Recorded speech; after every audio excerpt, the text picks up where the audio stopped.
ईश्वर सत्य है, ईश्वर शाश्वत है। ये मैं मान सकता हूं, ये आप मान सकते हैं, लेकिन क्या सभी लोग ऐसा ही मानते हैं? क्या विज्ञान भी ऐसा ही मानता है? क्या वैज्ञानिक भी ऐसा मानते हैं? जब इसके बारे में पड़ताल की तो ये पाया कि सबकी राय अलग अलग है। और खास करके विज्ञान की बात करें, वैज्ञानिकों की बात करें, तो ज्यादातर ये मानते हैं कि ईश्वर का कोई अस्तित्व नहीं है, ईश्वर जैसी कोई चीज ही नहीं होती है। लेकिन क्या विज्ञान भी ऐसा ही मानता है कि ईश्वर का कोई अस्तित्व नहीं है? सबकी राय अलग अलग हो सकती है, आपकी भी राय अलग हो सकती है, मेरी राय अलग हो सकती है। और इसके बारे में जब दो महान वैज्ञानिकों की राय समझी, स्टीफन हॉकिंस की बात कर ले, आइंस्टाइन की बात कर ले, जिसे भौतिक शास्त्र यानी फिजिक्स का भगवान कहा जाता है, तो उन्होंने क्या बताया ईश्वर के बारे में, उन्होंने ईश्वर के बारे में क्या खोज की, ये तमाम जानकारी मैं आपको इस वीडियो में देने जा रहा हूं। तो इस वीडियो में आखिर तक बने रहिएगा। नमस्कार, मैं हूं डॉक्टर सुरजीत सिंह और आप देख रहे हैं महाना मिस्ट्री।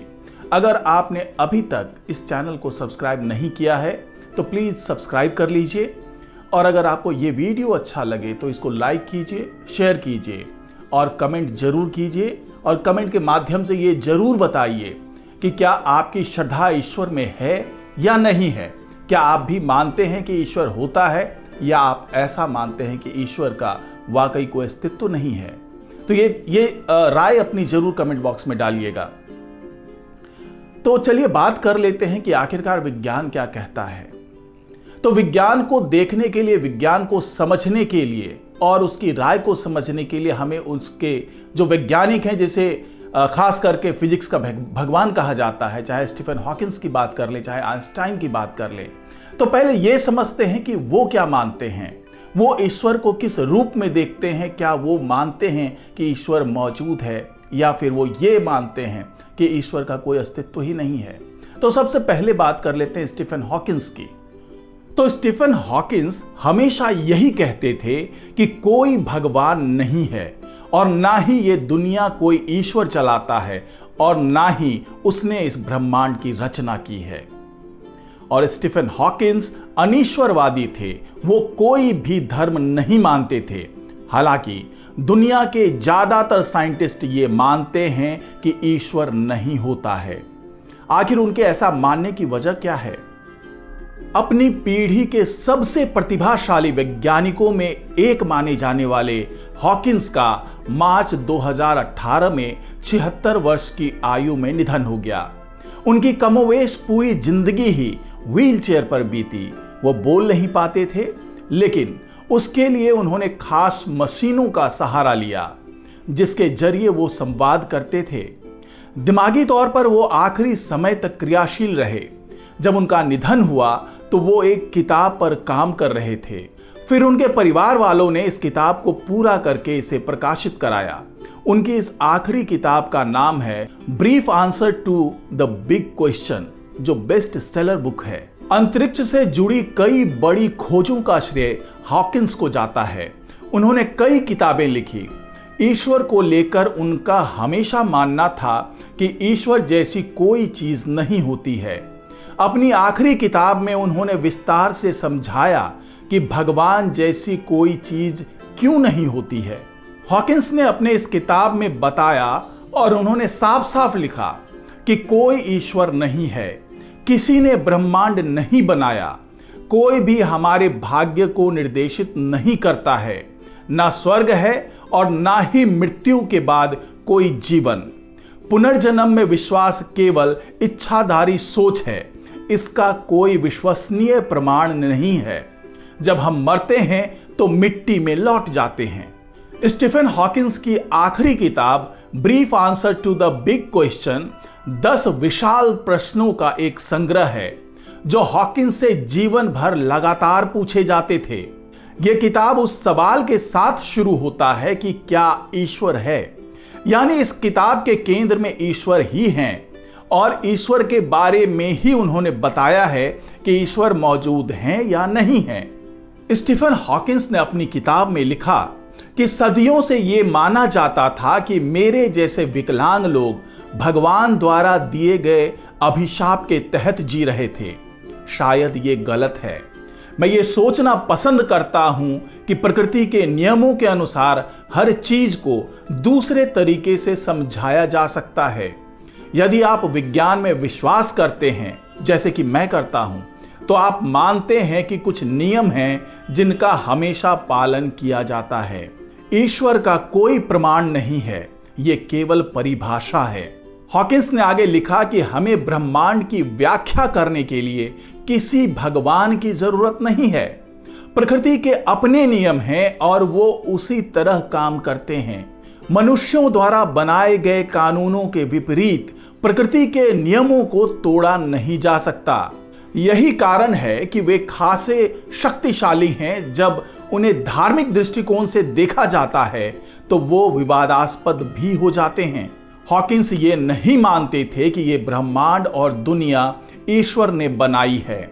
प्रकृति के नियमों को स्वीकार करने के बावजूद हॉकिंस ये मानते थे कि विज्ञान के नियमों के अनुसार ब्रह्मांड अनायास ही शून्य से निर्मित हो गया और इसका निर्माण किसी भी ईश्वर, किसी भी भगवान, किसी भी ऊपर वाले ने नहीं किया है। अब बात करते हैं आइंस्टाइन की कि उन्होंने ईश्वर और धर्म के बारे में क्या कहा।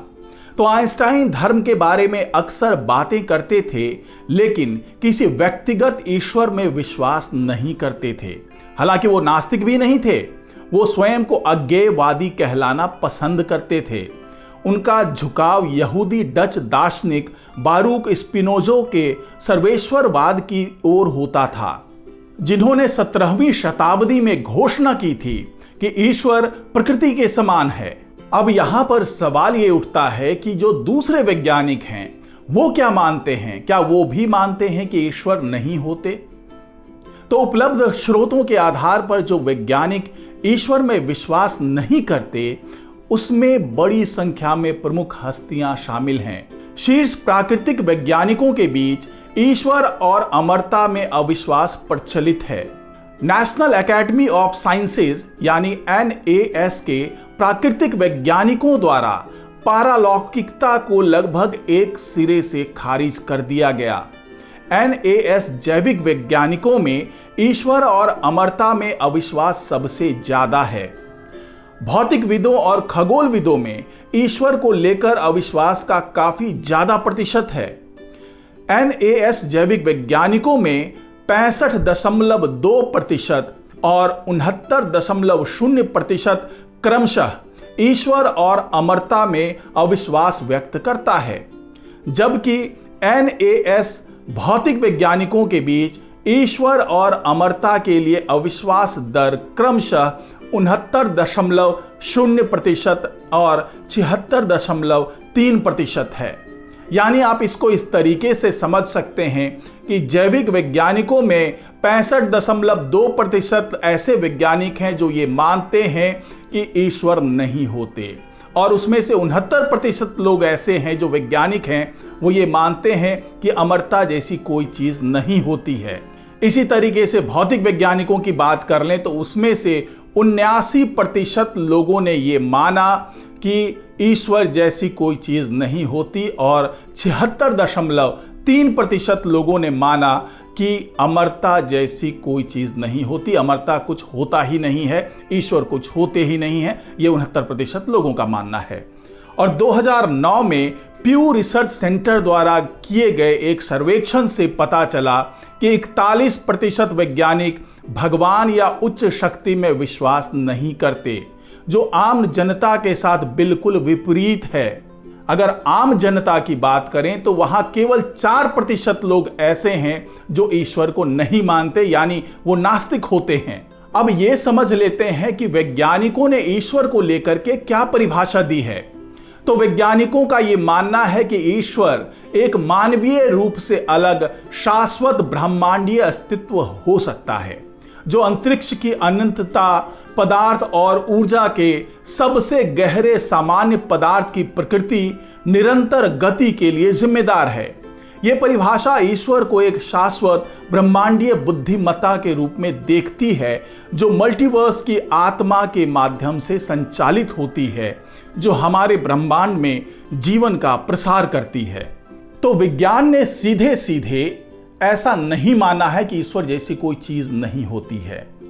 वैज्ञानिकों ने ऐसा नहीं कहा है कि ईश्वर कुछ नहीं होते हैं, लेकिन जिस स्वरूप की बात की जाती है किसी भी धर्म में, जो भगवान का जो स्वरूप दिया गया है, ईश्वर का कोई स्वरूप दिया गया है, वो उस स्वरूप को नहीं मानते, उस आस्था को नहीं मानते, उस विश्वास को नहीं मानते, बल्कि उनका ये कहना है कि ईश्वर एक ऐसी चीज है जो ब्रह्मांड के कण कण में है, लेकिन वो कोई आत्मा नहीं है, वो कोई ब्रह्मांड को संचालित करने वाली शक्ति नहीं है, बल्कि वो एक ऐसी शक्ति है जिससे पूरा ब्रह्मांड बंधा हुआ है और उस शक्ति के अधीन हर चीज है।